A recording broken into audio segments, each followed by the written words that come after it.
Hello folks, and welcome to the Rose Jewel Railroad. If you enjoy my video, go ahead and give me a thumbs up. And I love reading comments, and subscribe if you want to. So I went to the Mad City Model Railroad show this last weekend. I had a pretty good time. And here's some of the goodies I picked up. I picked up some catalogs that in case you haven't noticed, I collect catalogs, and a guy had a few of them there at a really good price, so I picked them up. But I picked up these two boxcars. I got the explosives boxcar. The reason I got that is I got the missile launching car, but I have no place for the missiles to land, so went ahead and got this explosives boxcar, and then this Airx boxcar goes with my Texas Special set. I actually already got that boxcar, but technically I got the wrong one. My other one has working couplers, whereas this has got the cheaper fixed couplers, which is more correct for the set. So, I mean, it was only $10, so I went ahead and picked it up. But the main two things I picked up was these two trains right here. These two Union Pacifics. Yeah. This yellow one is set came from the year 1950. This is the only year they made this set, and it is known as the anniversary set because of the year 1950. Of course, Lionel Trains was started in the year 1900, so it was the 50th anniversary. And I guess being the only year they made this yellow set, and between that and being yellow, the color, it actually got dubbed the anniversary set. From what I have read, Lionel never really promoted it back then as the anniversary set, but it just kind of got dubbed the name, so to speak. But Lionel did reintroduce the set more in recent years, and they did call it the anniversary set, so they kind of grasp it more in recent years. But yeah, in 2023, I am very happy with it. And then there's this set, 2033. So this set was introduced in 1952. I believe it was 52 and 54. And it came with 3 of these cars. This fourth one is the Livingston, the 2429. This is actually an add-on box car, so it did not come with the set. Basically, you bought the set, and it's like, well, geez, you got the set, you might as well get this fourth car. And so that's the story about that car. So that is why this particular car is the hardest one to find of these 4 cars. And so it's worth just a little bit more. But anyways, it came with the whole set, so I was pretty happy with that. These 2 Rock Islands I got obviously because these are the same 027 type of locomotives, but I got these I don't know, I think about a year ago. They were at my local hobby shop. He had just got them in, and you know, he didn't even have a price on them. I seen him there, and I'm like, I wanted to get them, and he put a price on them, and I thought it was a real reasonable price, so I picked them up, and they work real good. yeah. So, yeah, I also got my New York Centrals over here. Um, these are in previous videos, but I got the whole AA and all the B's and the two A's at the end set up. And then I got the caboose at the very end. Looks like I got a whole lot of pulling power to pull one little caboose, but we all know in reality, the only two that are really doing the pulling are these two up front. I did pick up a couple more B units. Not at the train show, but more in recent. There's a good price on them. Yeah, one of these New York Centrals here from 1983. So now I've got three of those. They got the horn in them. This New York Central here actually went with, I believe it's the 2343 set. I believe this one's has a C on it. I can't remember the exact numbers off the top of my head. But anyways, yeah, that's a pre-war one. And it does not have anything inside. There's no whistle or no, it's not powered. It's just what it is. But it actually matches my locomotives right here, my 2333, you know, and these two sets, of course the other one's on the other end, but yeah, so, but yeah, and I got my 8370 pulling here, and three of those B units that you know, match that. And the 83, I can't remember what the number is on that one. 8372 maybe. That one's pulling on the other end. So, anyways,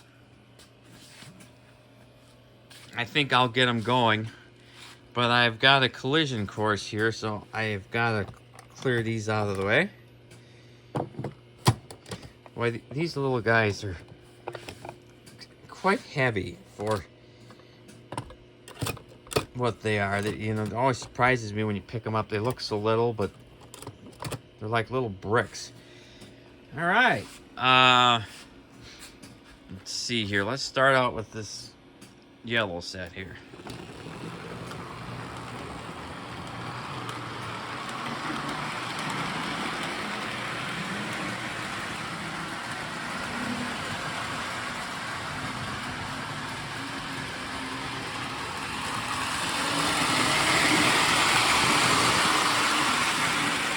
Alright. We'll get this set going.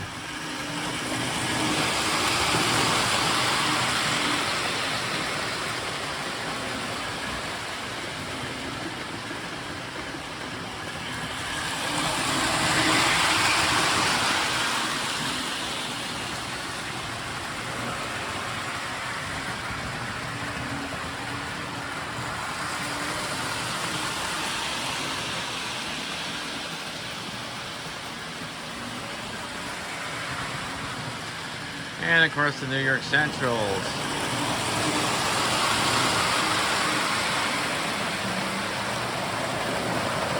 I got a whole lot of horn power going on in this New York Central.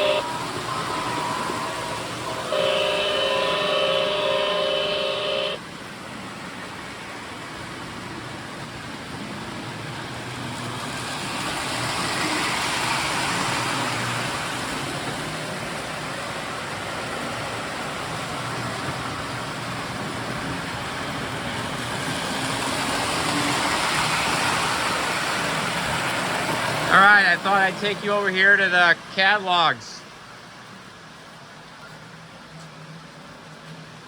Let's see here. So, this is the 1948 catalog. And I got my New York Central showing there. Looks like back in the day they were $42.50. So that's just for the 2 AAs. And this is the 1950 anniversary, golden anniversary year. And there is what has been dubbed the anniversary set. They also made a freight set. You can see the prices. It looks like the passenger set was a few bucks more than the freight set.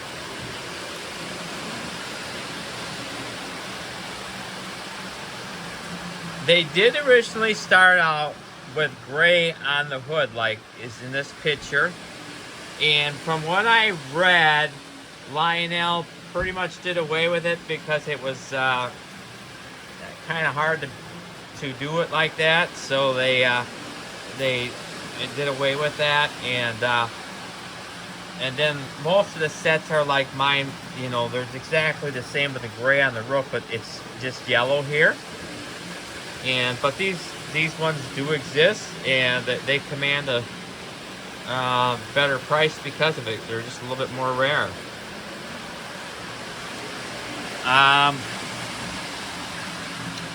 Like this is my other set that I bought. This is the 1953 catalog. So they had made it in 1952 also, but it's the same train.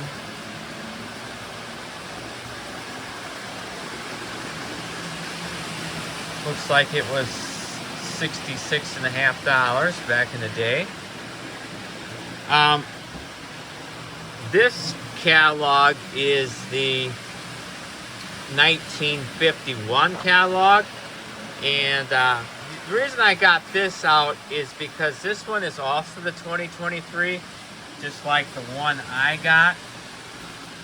From what I read, this one is, you know, it doesn't command the prices the yellow one does, because, you know, it's not the anniversary set, whatnot, but it does have the same number.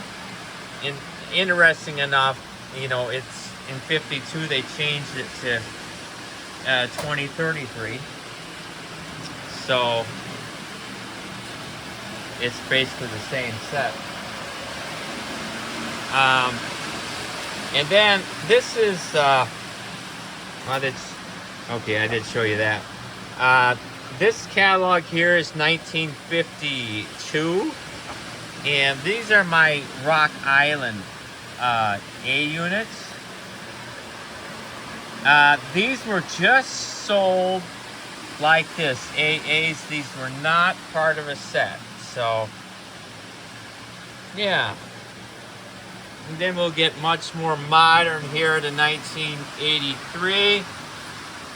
There's that 8370 I have, and I got the 2A units, and I got like 3 of that B unit right there. So anyways, back to the train.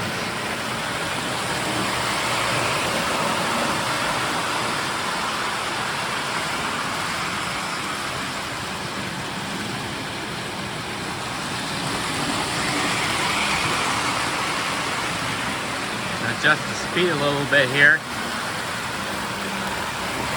They're not racing so much.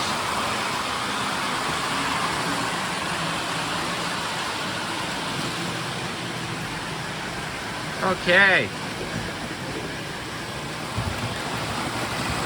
Now I'd like to tell you the story about how I came across these 2 sets. Like I said, I got them at the Mad City Model Railroad Show. So the Model Railroad Show opened up on Saturday. I believe it was like 9 a.m. I got there around 10:30. I wasn't bright and early, but you know, early enough. And I went right to a guy that got a lot of post-war stuff. He's mainly got locomotives and It's also got separate cars. Maybe he divides up the sets, you know, as long as you don't have boxes. I don't know what the deal is. Makes more money that way. But his locomotives, they always cosmetically look pretty nice.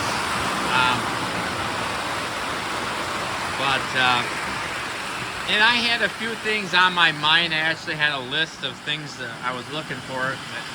I mainly needed a list of the catalogs that I'm after because I always forget the ones I need.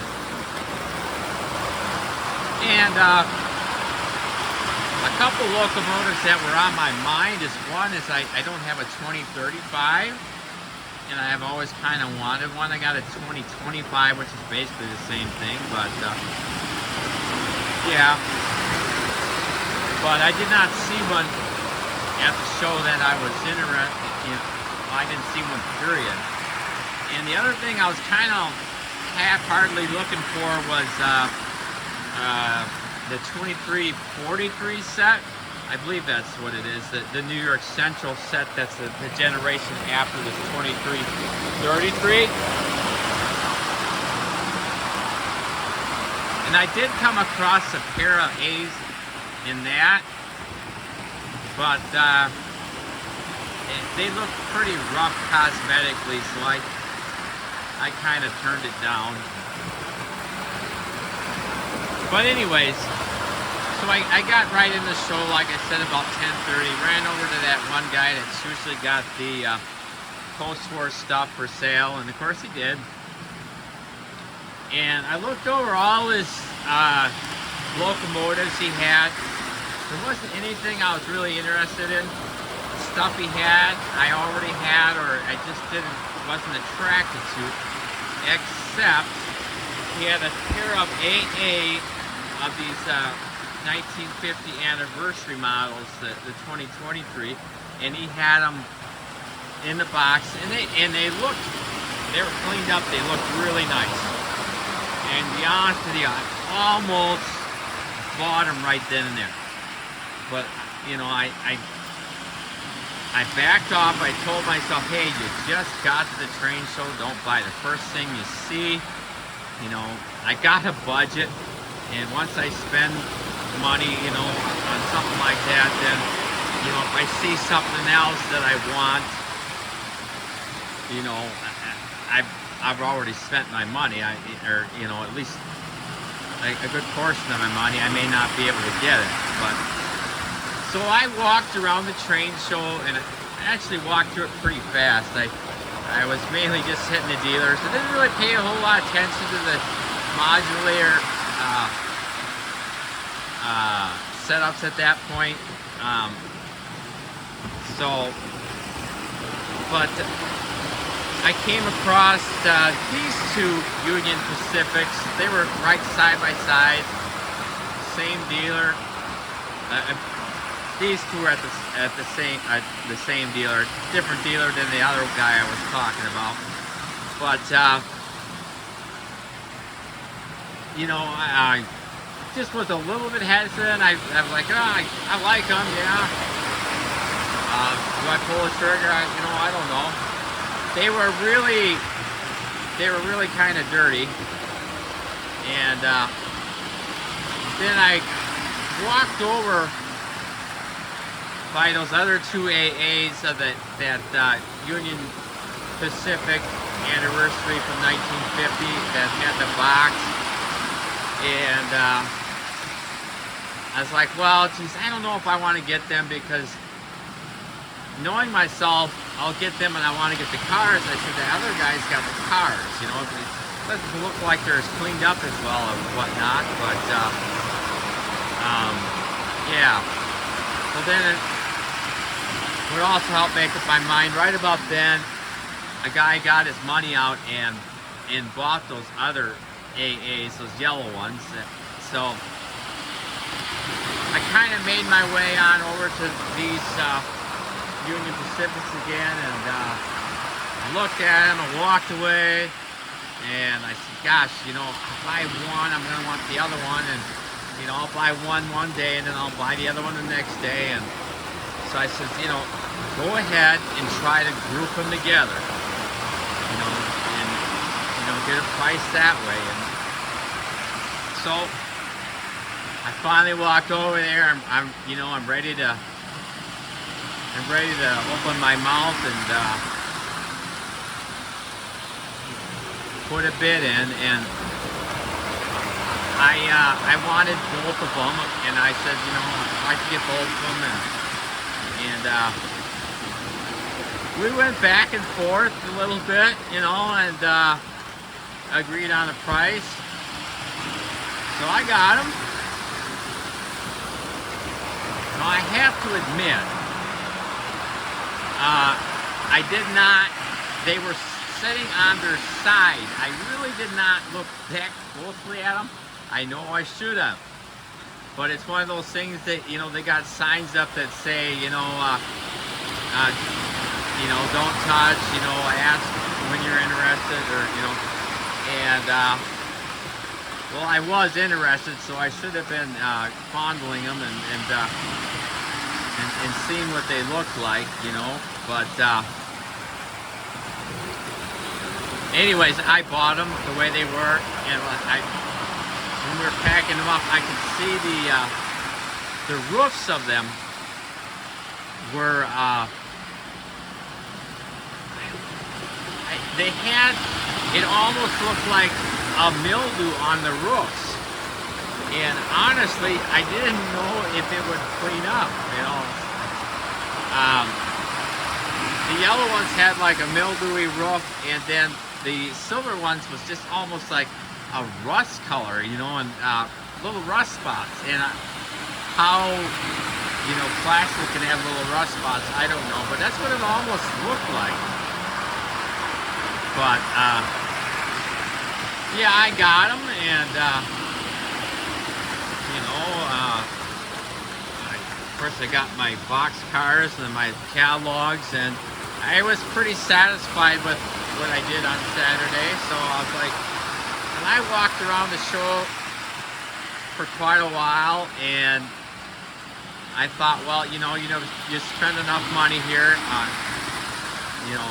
You've got some Lionel things on order in this year's catalog, and some things that haven't showed up from last year.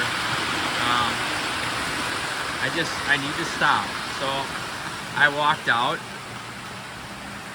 and normally when I get something like this,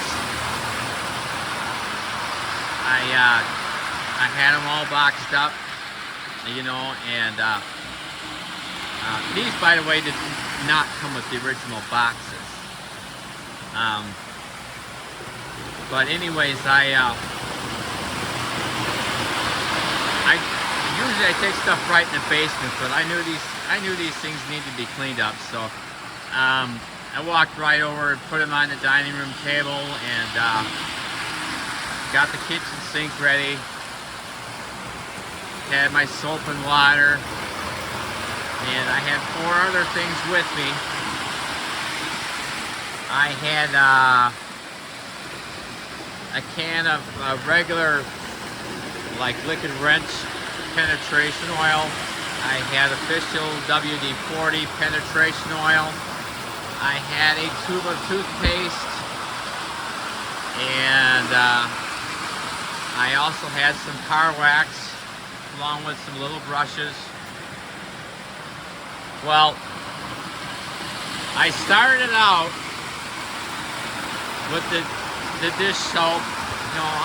Obviously I took the covers off the A units, and then I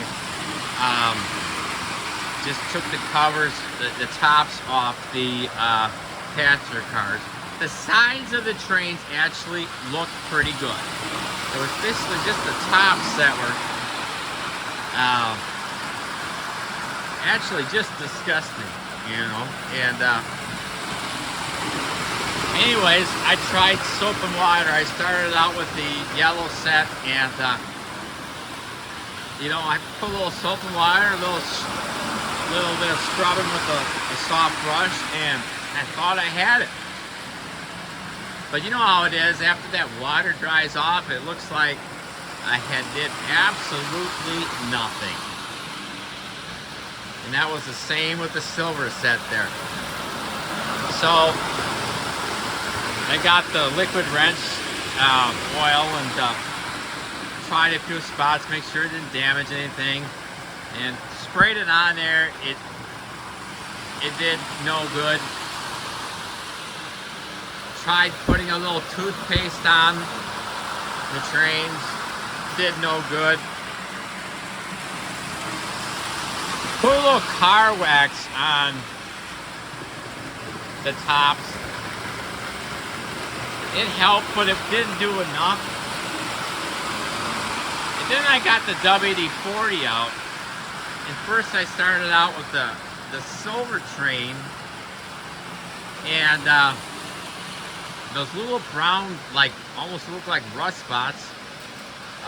I just sprayed each individual spot and kind of lightly brushed the spots away, and you know, lo and behold, it came out pretty clean. And of course, after that, you know, took some soap and water and got them cleaned up. When I took to the WD-40 to the yellow tops, you know, it helped, but it was, I still kind of had a few little spots on there I was kind of disappointed with. I was kind of like, well, geez, if I have to, you know, I got a guy that does custom painting for me on trains, I can have him repaint the tops. But then I thought, well, let's just try and leave the WD-40 on there for a while. So I left it on there like 10-15 minutes, and that did the trick. I just took the soap and water, you know, cleaned them up, and got rid of all those little spots, you know.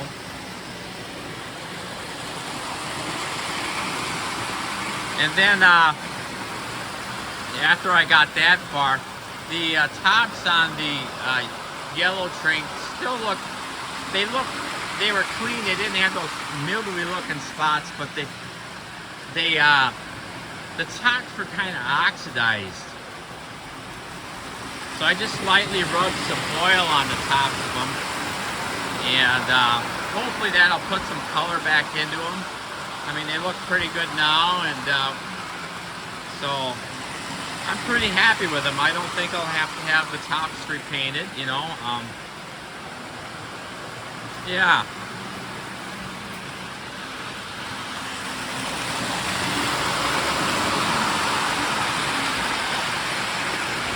But after that, I took them down here and was working on the mechanical parts, you know, oil them all up and whatnot. That silver Union Pacific, that took right off. But this yellow one, it couldn't hardly pull anything.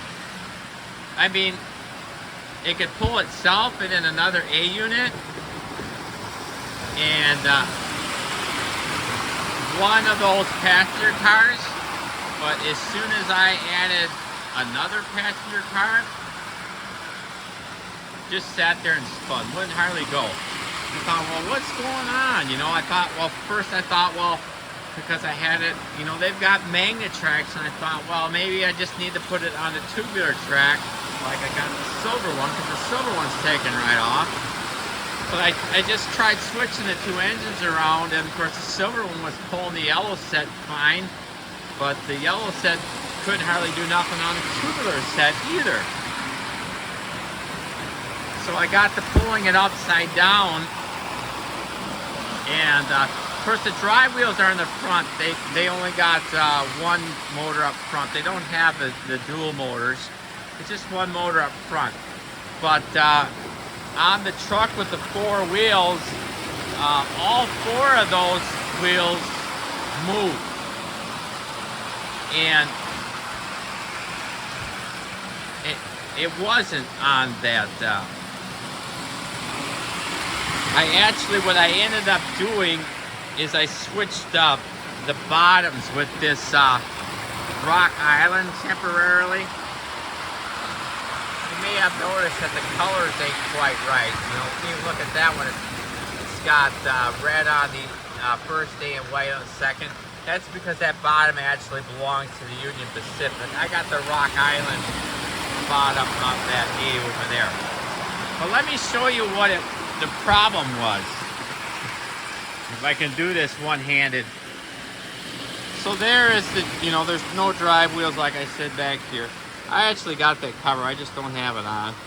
But if you look right here, my thumb is freewheeling this right here. You know, this one is connected to the other, but this one is not connected to the adjacent wheel over there. So it only had 3 of the 4 drive wheels. Now, so,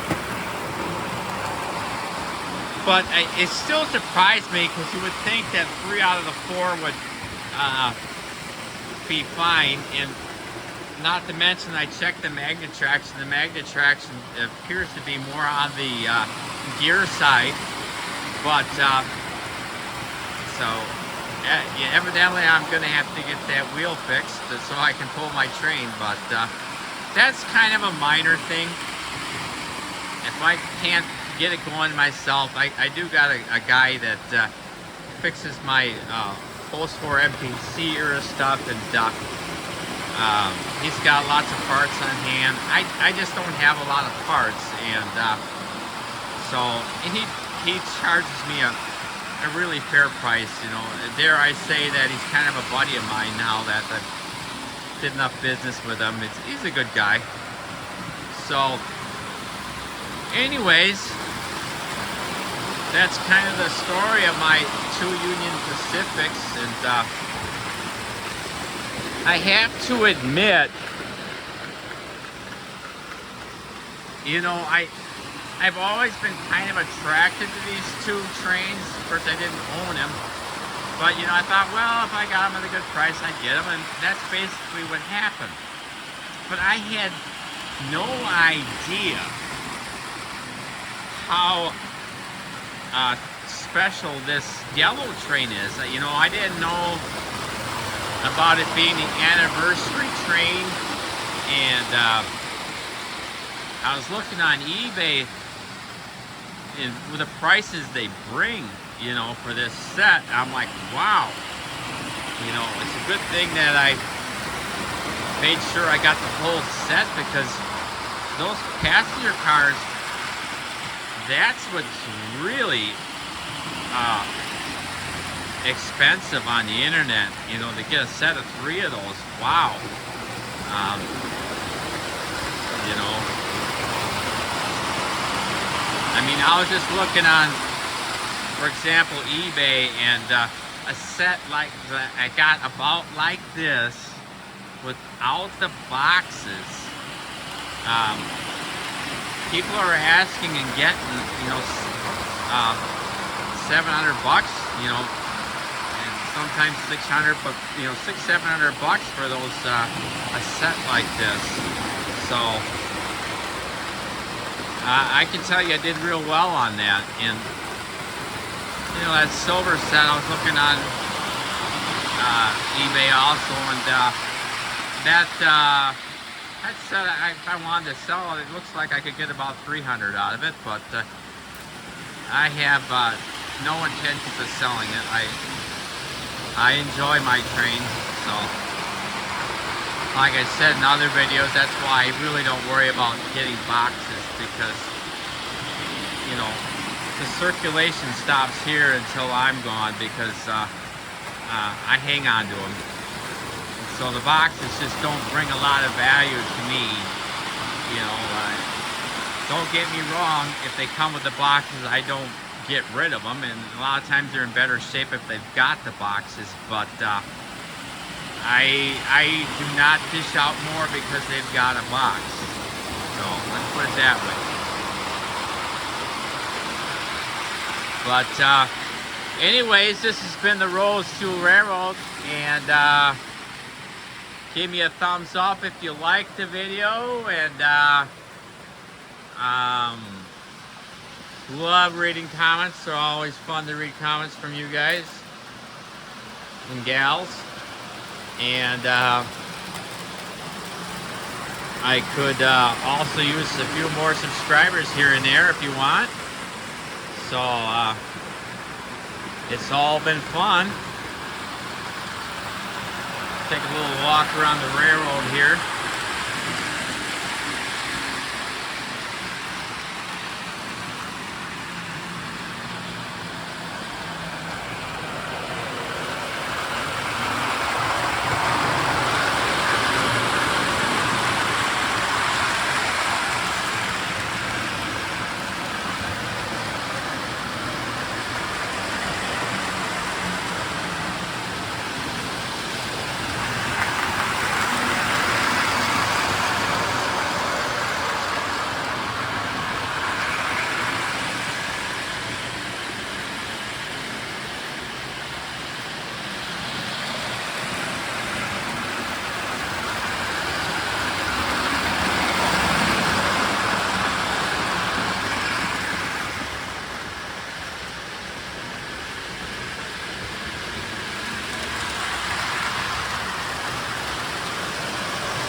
Okay, folks, this has been the Roseville Railroad, and thank you very much for watching.